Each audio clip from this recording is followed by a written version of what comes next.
Perkenalkan, namaku adalah Ibu Sana. Aku adalah seorang wanita yang hidup seorang diri, karena suamiku sudah meninggal, dan anak-anakku sudah menikah dan ikut suaminya masing-masing. Usiaku sudah menginjak kepala 5. Tinggal seorang diri, bagiku tidak menjadi masalah, karena rumahku yang tidak terlalu besar, dan kebutuhan hidup sudah ditanggung anak-anakku. Jadi aku pun hanya menikmati sisa hidupku sendirian, dan tidak ada niatan lagi untuk mencari pasangan hidup, karena umur yang kuanggap sudah cukup tua. Hidup di desa memang tidak dimimpikan bagi sebagian orang. Namun apa daya, bagi orang yang tidak mampu. Di desa yang kini aku tempati, yang terletak di salah satu desa yang ada di Provinsi Jawa Tengah, hampir semua warga desa pernah mendapatkan interaksi dari rumah Pak Dirman. Namun karena rumahku yang paling dekat, bahkan bisa dikatakan satu tembok, tidak heran kalau akulah yang pertama kali menyadari bahwa Pak Dirman melakukan perjanjian dengan setan, dan akulah yang paling sering mendapatkan gangguan dari rumah Pak Dirman. Pak Dirman, yang kami tahu adalah seorang buruh di salah satu pabrik besar di kotaku. Sebagai tetangganya, kami sangat jarang sekali bertemu dengan Pak Dirman, dan memang kurang begitu kenal. Karena selain Pak Dirman ini adalah seorang pendatang, dia juga sangat pendiam sekali. Beda dengan Bu Wati.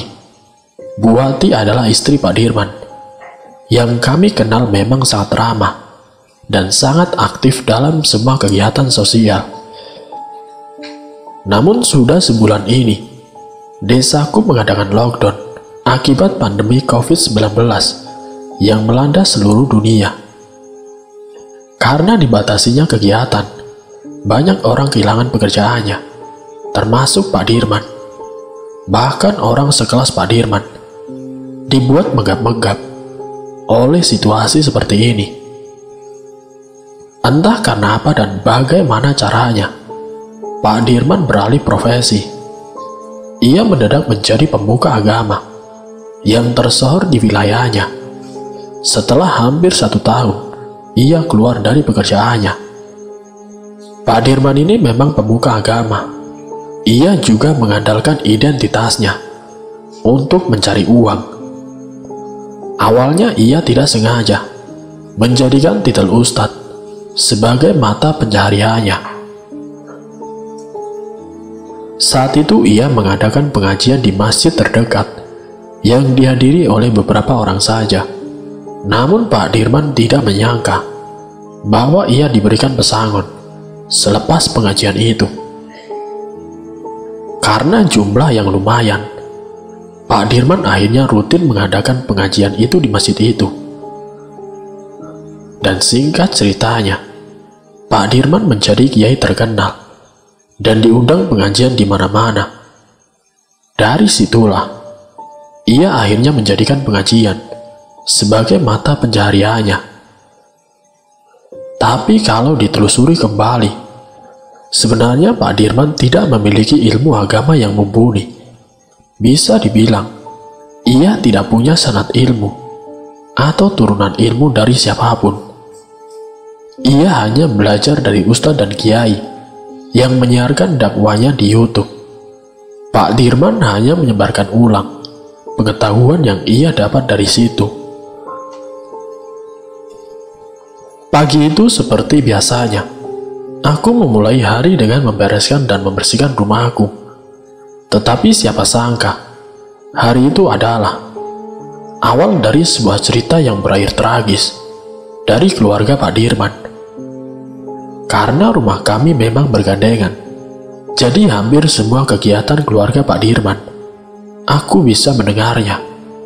Bahkan aku bisa melihat Bu Wati ketika memasak di dapur jika aku membuka jendela.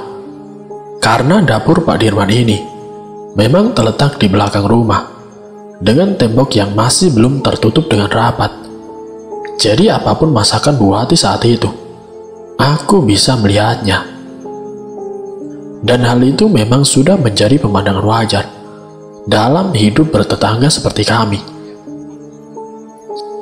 Pagi itu aku mendengar Bu Wati sedang berteriak-teriak sembari menangis. Suara itu sangat terdengar jelas sekali dari rumahku. Saat itu aku yang sedang mencuci piring di dapur. Seketika kegiatanku terhenti. Sebagai tetangga yang baik, aku ada niatan ingin mengunjungi rumah Bu Wati untuk memastikan keadaannya. Karena Bu Wati ini hanya tinggal berdua dengan Pak Dirman. Sementara anak-anaknya sedang menempuh studi di luar kota. Belum lagi profesi Pak Dirman yang kini berubah, membuatnya jarang di rumah. Jadi kurasa tindakanku saat itu tepat untuk sekedar menemaninya ketika dia sedang tertimpa masalah. Ketika sampai di rumah Pak Dirman, aku sangat terkejut karena ruang tamunya saat itu berantakan. Bahkan vas bunga dan hiasan dinding yang tertempel hancur berantakan. "Waduh Bu, kenapa ini Bu? Kenapa berantakan sekali? Habis bertengkar?" tanya aku. "Iya Bu," kata Bu Wati sambil kembali meneteskan air mata. Bu Wati mengaku habis bertengkar hebat dengan Pak Dirman karena masalah ekonomi. Menurut cerita Bu Wati, memang akhir-akhir ini Pak Dirman kesulitan mendapatkan undangan pengajian. Bahkan ia sampai keluar kota untuk datang ke masjid-masjid, berharap dirinya disuruh ceramah yang nantinya dapat uang pesangon. Tidak lain dan tidak bukan, karena pandemi COVID-19. Peserta pengajian yang biasanya bergumul menyebabkan pengajian dilarang sementara waktu. Dalam artian lain, Pak Dirman kehilangan penghasilannya. Kemarin Bu Wati memang mengeluh karena persediaan dapur sudah menipis. Cicilan rumah dan motor semakin mendekati jatuh tempo. Bahkan hutang-hutang Bu Wati tidak bisa menutupi biaya itu semua. Malahan Bu Wati jadi punya banyak hutang yang tidak bisa dibayar karena sang suami tidak punya penghasilan lagi, alias nol besar. Aku pun saat itu hanya bisa menenangkan, menemaninya sepanjang hari, agar Bu Wati tidak merasa kesepian. Bahkan kadang aku yang ngasih makanan untuk mereka. Karena terdesak, Pak Dirman pun mencari cara lain untuk memenuhi biaya hidup, sekaligus menambal hutang keluarganya. Hanya ada satu cara yang bisa membuat keinginannya terkabul, yaitu pesugihan. Memang pilihan ini sempat bikin konflik batin untuk Pak Dirman. Tapi apa daya, doa-doanya yang selama ini ia panjatkan tidak kunjung dikabulkan. Ia berniat menjadikan ini salah satu jalan untuk menghadap ridhonya. Pak Dirman kemudian memberanikan diri mendatangi Dukun Warno untuk meminta pertolongan. "Loh, Ustadz Dirman, ada keperluan apa?" tanya Dukun Warno. "Shh, saya kesini mau minta tolong sama kamu, noh. Tapi tolong jangan sebarkan berita ini kalau aku pernah menginjakkan kaki ke sini. Ini demi reputasiku," kata Pak Dirman. "Ah, baik Ustadz. Memangnya Ustadz mau minta bantuan seperti apa?" tanya Mbak Warno. "Bantu saya untuk melakukan pesugihan yang mudah." "Hah? Pesugihan? Apa tidak salah Ustadz?" Saya tahu pesugihan yang sangat mudah dan tidak membutuhkan tumbal. Pesugihan ini sangat jarang dilakukan oleh klien saya," Jadi saya belum tahu pasti efeknya apa. Tapi yang pasti, ini cara yang paling mudah di antara pesugihan yang lain. Ustadz harus melakukan pesugihan ini. Tapi Ustadz harus melakukan pesugihan ini sampai akhir hayat. Tapi kalau berhenti di tengah jalan, Ustadz bakal menerima konsekuensinya. Jelas Mbak Warno. Kemudian Mbak Warno menjelaskan bahwa pesugihan itu adalah meminta pertolongan kepada siluman kura-kura. Siluman itu berada dalam sebuah sendang atau kolam keramat di tengah kampung Jembung. Konon siluman kura-kura itu adalah suami istri jelmaan penunggu kolam bernama Kiai dan Nyai Poleng. Mereka akan memberikan kekayaan kepada peziarah yang memberikan kalimat pujian. Mbak Warno mengatakan Pak Dirman harus bertapa dan memuji siluman itu setiap malam satu suruh. Kemudian Mbak Warno memberikan secari kertas yang berisi tentang pujian-pujian bahasa Jawa yang harus dilontarkan Pak Dirman kepada siluman itu. Tanpa pikir panjang, Pak Dirman langsung menyetujui syarat itu dan melakukan ritual sesuai arahan Mbak Warno. Singkat ceritanya, setelah 3 kali ia melakukan rutinitas barunya, kehidupan Pak Dirman berangsur membaik. Ia sudah bisa membiayai kebutuhan rumah tangganya. Bahkan hutang-hutang Pak Dirman sudah bisa ia lunasi. Tidak tanggung-tanggung, Pak Dirman sekarang malah mampu merenovasi rumahnya menjadi rumah yang lebih besar. Kini waktu pun berlalu. Aku sudah tidak pernah mendengar suara tangisan lagi. Yang sering kudengar kali ini adalah suara tawa dari Bu Wati yang sesekali sampai ke telingaku. Itu membuat aku ikut senang, karena mungkin masalah mereka sudah selesai. Namun selang beberapa bulan, tiba-tiba Bu Wati datang ke rumahku sambil membawa sebuah bingkisan. Beliau membagikan bingkisan kepada sebagian warga sebagai ucapan syukur karena beliau habis membeli mobil dan motor. Aku pun saat itu kembali ikut merasakan kebahagiaannya, karena menurut Bu Wati, semua ini gara-gara Pak Dirman yang sangat gigih dalam bekerja. Hari-hari pun berlalu. Rumah Pak Dirman kini dibangun lebih besar, dengan terdapat taman kecil di depan rumah, lengkap dengan ayunannya. Selain itu, kini Pak Dirman mulai mendapatkan undangan pengajian lagi. Namun dengan syarat, peserta pengajian harus melaksanakan protokol kesehatan.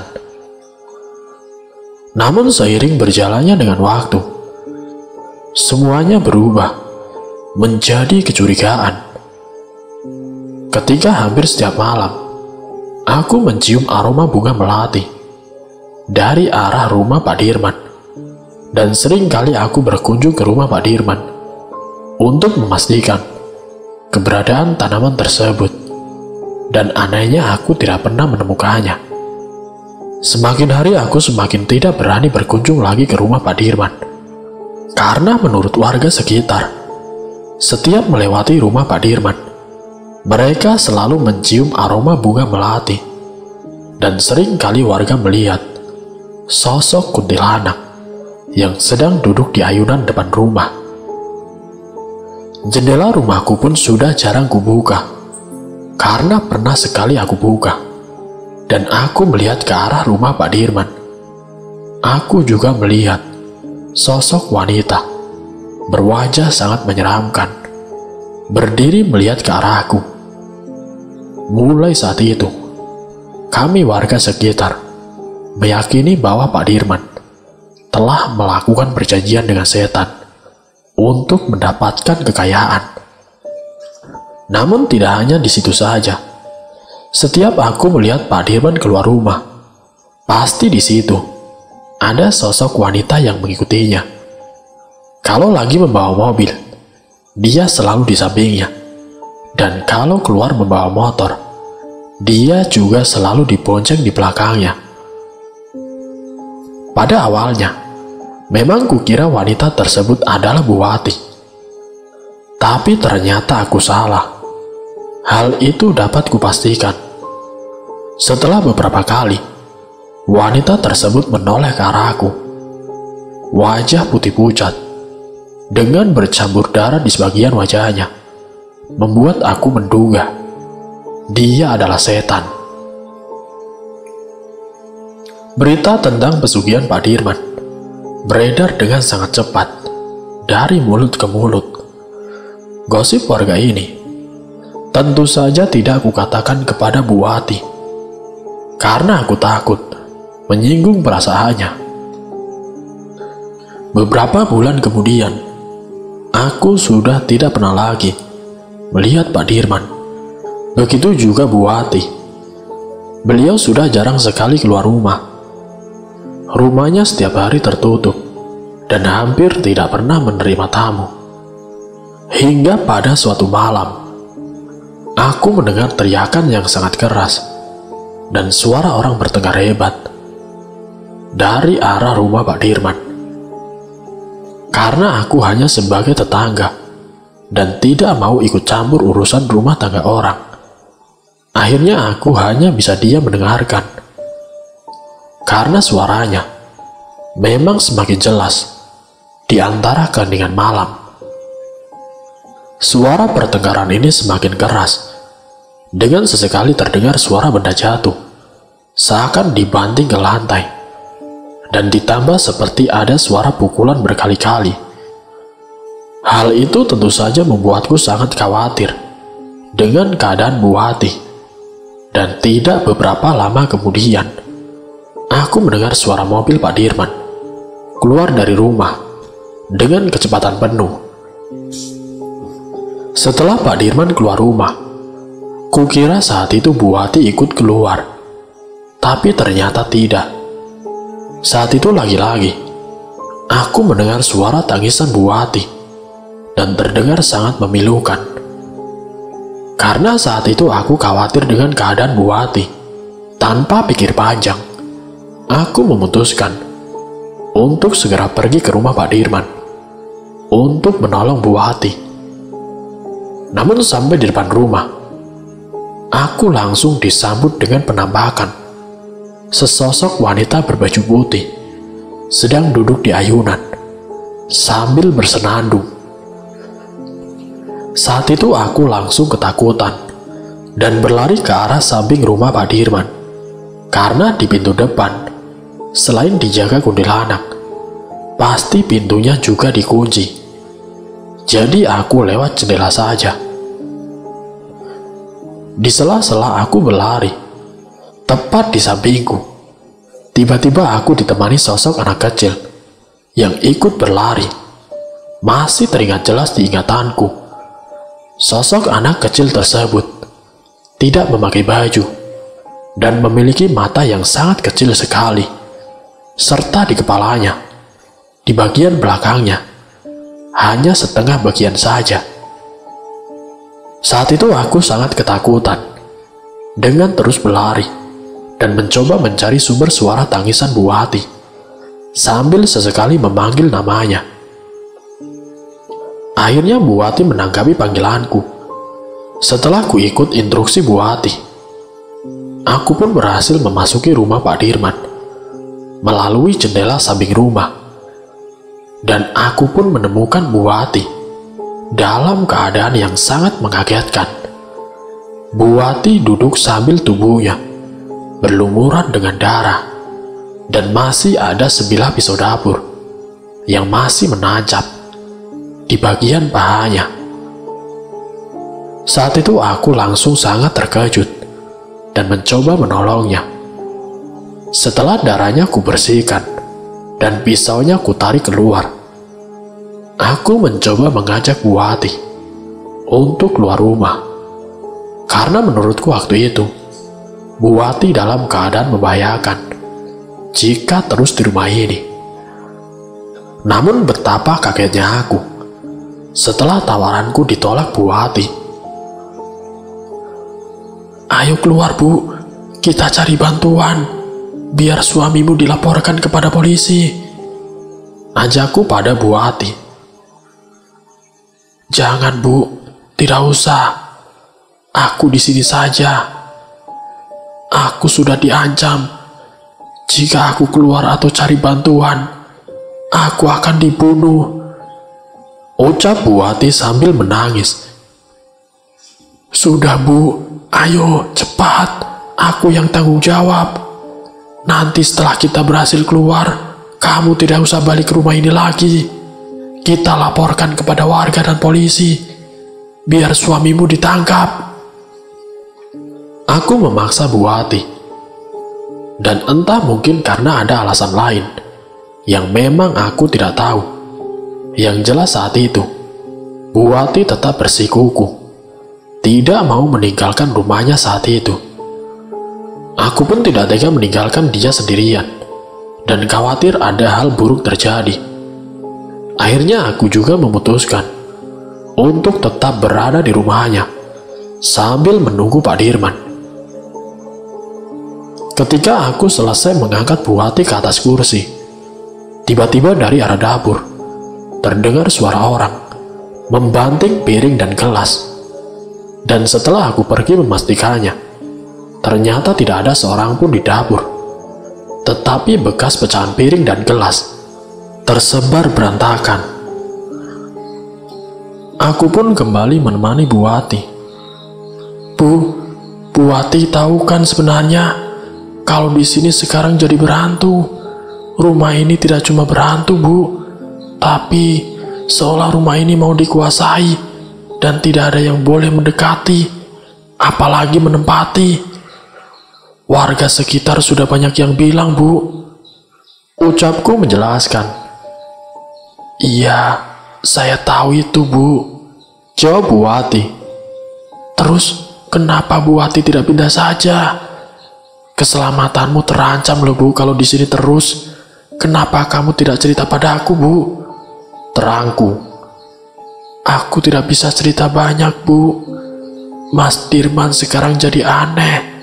Apapun yang terjadi, aku tidak boleh protes. Dan masih banyak lagi," ucap Bu Wati sambil menangis di pundakku. Di sela-sela Bu Wati menangis, kami pun sangat terkejut karena tiba-tiba ada sosok hitam tinggi besar berdiri tepat sekitar 3 meter di depan kami. Kami saat itu sontak langsung teriak dan berlari ke arah dapur karena kaki Bu Wati luka. Saat itu kami berlari kecil sambil sesekali aku memegangi pundak Bu Wati. Dan belum sampai di dapur, kami sudah melihat di meja makan sudah duduk 3 sosok wanita berbaju putih dan 2 anak kecil yang berlari-lari. Kami pun kembali berteriak dan menuju ke arah kamar. Sesampainya di kamar, kami langsung mengunci pintunya. Dan tidak beberapa lama, tiba-tiba pintu kamar digedor dengan sangat keras. Kami pun tetap membiarkannya sambil terus berdoa. Namun saat itu, semua doa sudah aku baca, dan memang kami seolah sedang dikejar dan diusir oleh semua makhluk halus penunggu rumah ini. Tidak lama kemudian, kami pun melihat dari arah luar jendela kamar, terlihat sosok perempuan yang menatapi kami dengan wajah tersenyum. Kami saat itu benar-benar semakin ketakutan. Akhirnya karena kupikir keselamatan kami sudah terancam, aku pun memutuskan untuk keluar rumah dan mencari bantuan malam itu juga.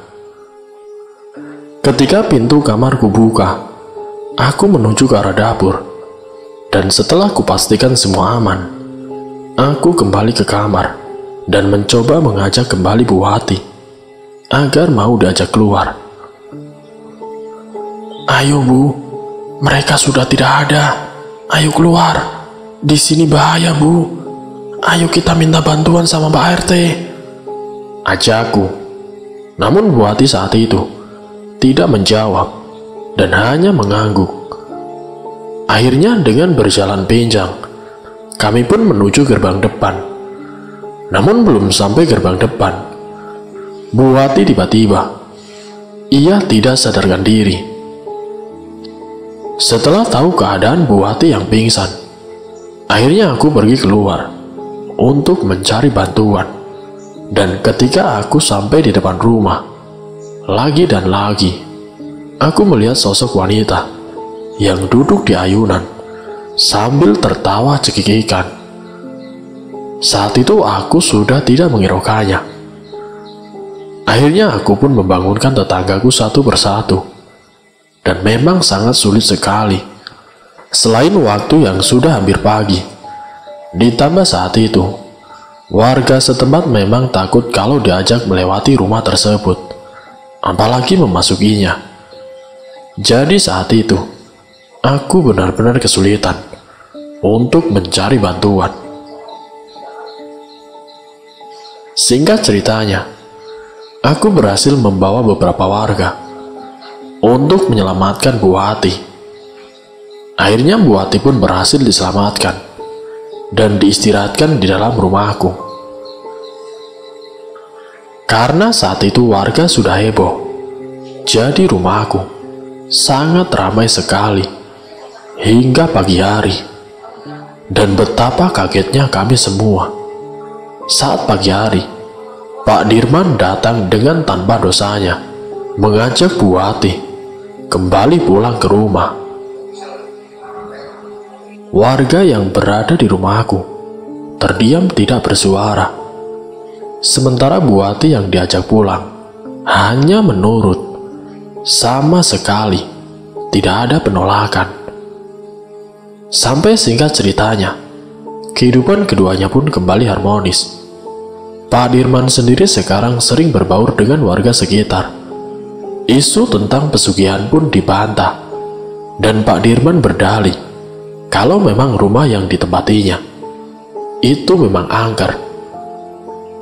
Pekerjaan sebagai ustadz sekarang lancar-lancar saja, karena sumber penghasilannya kembali. Tanpa ada yang tahu, Pak Dirman akhirnya berhenti melakukan pesugihan itu. Ia sadar bahwa meminta pertolongan kepada siluman adalah perbuatan syirik. Pak Dirman bertobat dan berjanji tidak akan melakukan ritual klinik itu lagi. Suatu hari saat ia pulang dari pengajian, Pak Dirman mendapati bercak putih di tangannya. Ia tidak tahu bercak apa itu. Pak Dirman juga tidak merasakan sakit apa-apa. Kalaupun itu panu, biasanya malah sering muncul di punggung Pak Dirman. Tapi semakin hari, bercak itu tumbuh semakin banyak. Tumbuh di punggungnya, di perutnya, di kakinya, bahkan sedikit demi sedikit merambat ke wajahnya. Pak Dirman yang tidak tahu menahu tentang penyakit bergegas pergi ke dokter untuk memeriksakan diri. Namun ternyata Pak Dirman mengidap vitiligo. Kata dokter penyakit itu tidak dapat disembuhkan, tapi bisa dicegah agar tidak melebar. Pak Dirman diberi obat oleh dokter dan dilarang untuk beraktivitas di bawah sinar matahari. Namun ternyata obat dari dokter masih tidak mempan. Sudah 2 minggu Pak Dirman rutin minum obat dan menghindari sinar matahari. Tapi bercak putih di tubuhnya semakin melebar. Ia malah terlihat seperti manusia albino. Kini badan, tangan, dan kakinya sudah memutih seluruhnya. Tinggal separuh wajah Pak Dirman yang belum memutih. Hingga suatu hari, istri Pak Dirman berteriak minta tolong. Bu Wati menangis sesenggukan karena suaminya tiba-tiba saja terbujur kaku di atas tempat tidur. Ternyata itu adalah konsekuensi yang harus diterima Pak Dirman karena berhenti memuja siluman kura-kura. Ia lupa pesugihan adalah salah satu cara makhluk halus untuk mencari tumbal, termasuk juga pelakunya.